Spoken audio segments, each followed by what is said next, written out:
Hi, Adam and Monique. First of all, Monique, I hope that you are doing so much better from your accident, your injury.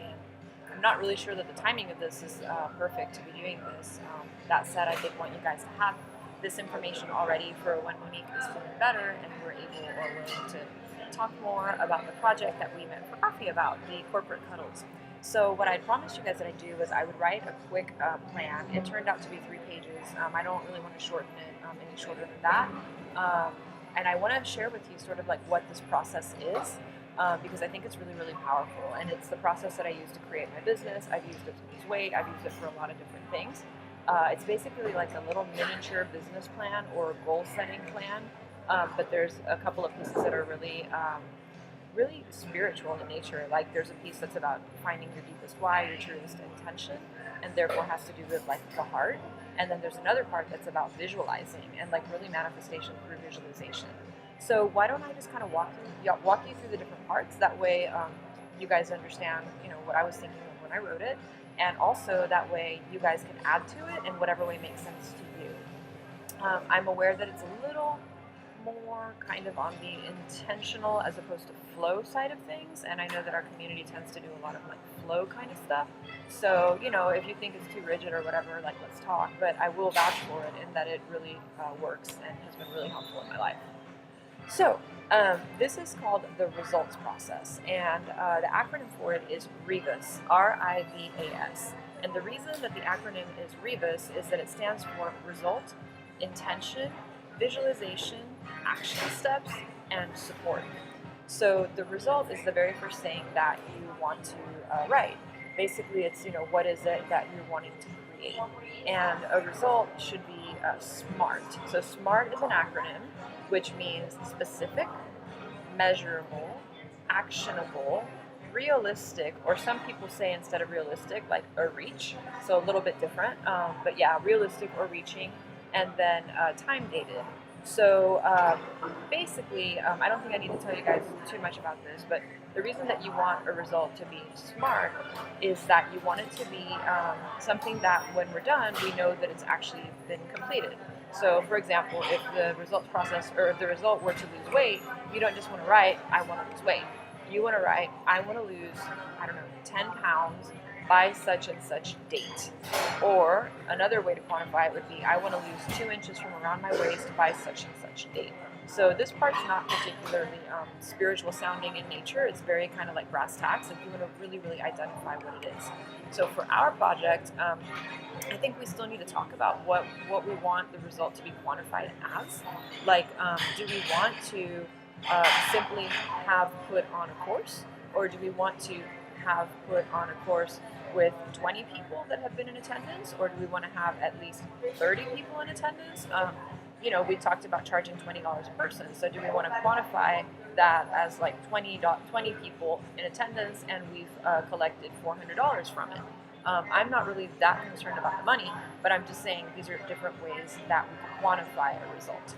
So in the one that I wrote, and I don't have it in front of me right now, but in the attachment that you guys are going to see, I believe that the result that I wrote was, we'll have like X number of attendance by like, oh, and another thing that I forgot to mention, so the result should be written in future perfect form. So in other words, by February 28th at 10 p.m., we will have led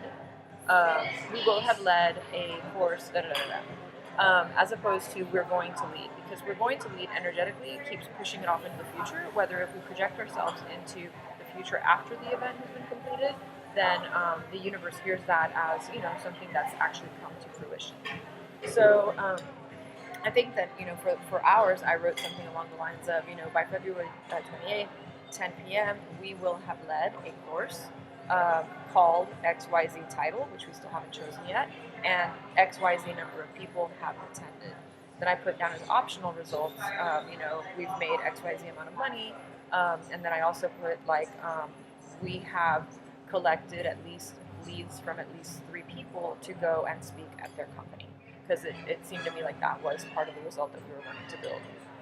Okay, so I think that's all I have to say about the results piece. Then the intention part. The intention part, I've already written my intention, and I would invite you guys to take, 20 minutes, half an hour of your time so that you really dig into your intention for why you're wanting to do this. I know both of you like are super motivated to serve the community and serve the world, and I know that you also have like personal reasons for wanting to do this. So all of this stuff is like really powerful. It's kind of like the engine behind why we're doing it.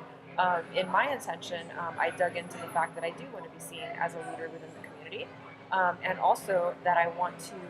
I have a real passion for like healing the gap that's happening right now between masculine and feminine.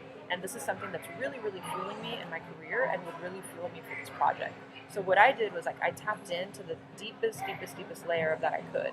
And as you're going through your intention, if I were coaching you on this, then I would say, okay, so basically, Adam or Monique, you want to put on this course because da da da da da. And then it's like, and then you want that because what? And then I take it a level deeper. And if you were to do this, then that would mean what for you? And what would that mean for others? And what would that mean for the world? And this matters because what kind of person are you fundamentally at your core? So, really just take it to the deepest layer that you can, so that you get really in touch with your intentions, like from your, totally like from your heart and from your gut, more than just from like your mind. So that's the intention piece. I think you can use mine as a model, and then you can choose to add your own to that or not. Actually, I think it'd be a good idea if all three of us did, do that piece.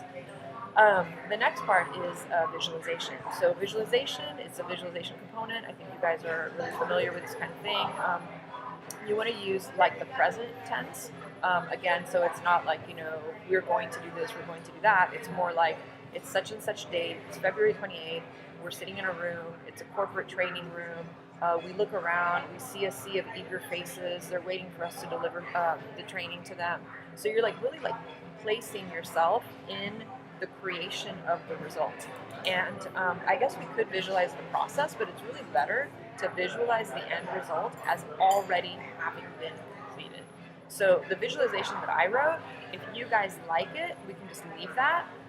Also, like obviously, it doesn't have to be 100% accurate. Like I think I wrote something on there like there's like a purple dry erase marker that like smells like grape or whatever. Like who cares if there's a marker there or not, and who cares if it smells like grape?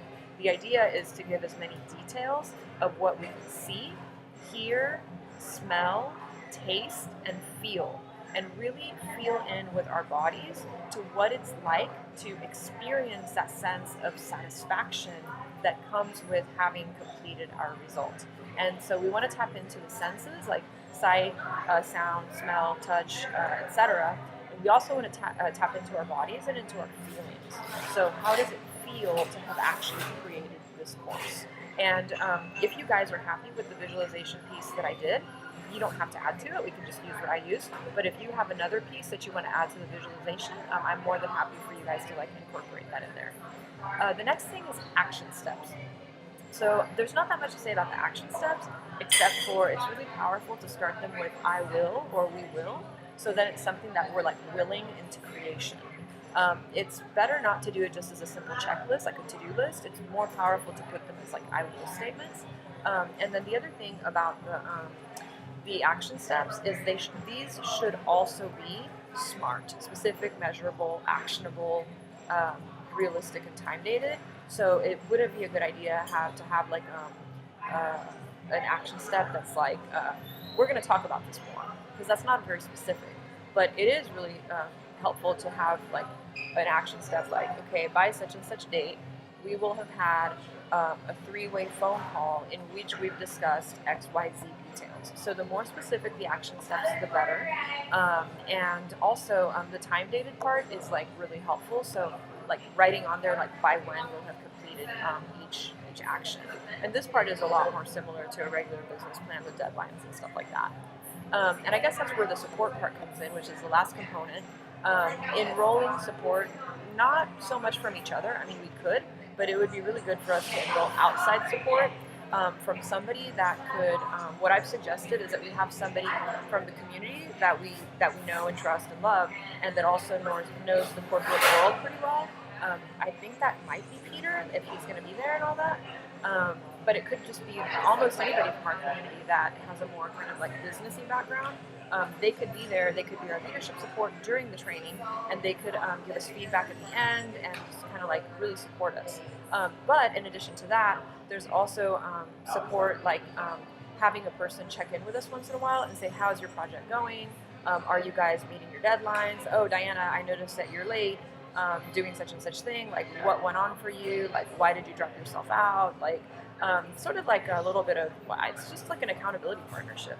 I don't think I have to belabor that too much. We enroll support in the form of accountability from somebody that's outside the project.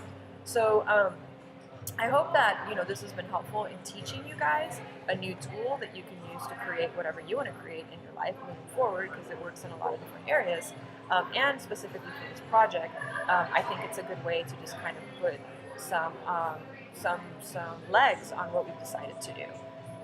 I didn't have to do this. Obviously, you guys have created many seminars without this tool, and maybe in a way that's like less work and more flow. I get it. This is the way that I normally work. So thank you for being open to looking at that, and then I'm open to feedback about how helpful you find this or not. My request would be, I have two requests. One is if you could give some input as far as like the XYZ parts, like how many people do we want? How much, I don't know, how many leads do we want to generate? Like what is the name that we want to give the course? So all those areas on the document that are kind of like still to be decided, maybe give some input on that. The other request that I would have is if you want to go ahead and complete the intention portion for yourself, that would be wonderful. It doesn't have to be as long as mine, but I'd recommend that you put in at least a paragraph for yourself. And actually, I'm thinking of a third request, which is let's have a phone call. So like after you've read this, and obviously after Monique has healed, her health is not her main concern, which I totally understand right now. Then let's digest this process and then talk about it when we have a phone call. And also, I believe Monique's going to be in town, if that hasn't changed because of the health reasons. She's going to be in town in February, so it'd be really great if we could set up a phone call maybe like middle of the month in January, so that we talk about this before meeting in person in February. These are my suggestions. Don't mean to be bossy. Totally want to be in partnership with you guys, and love you lots, and I hope that this is helpful. Love you. Bye.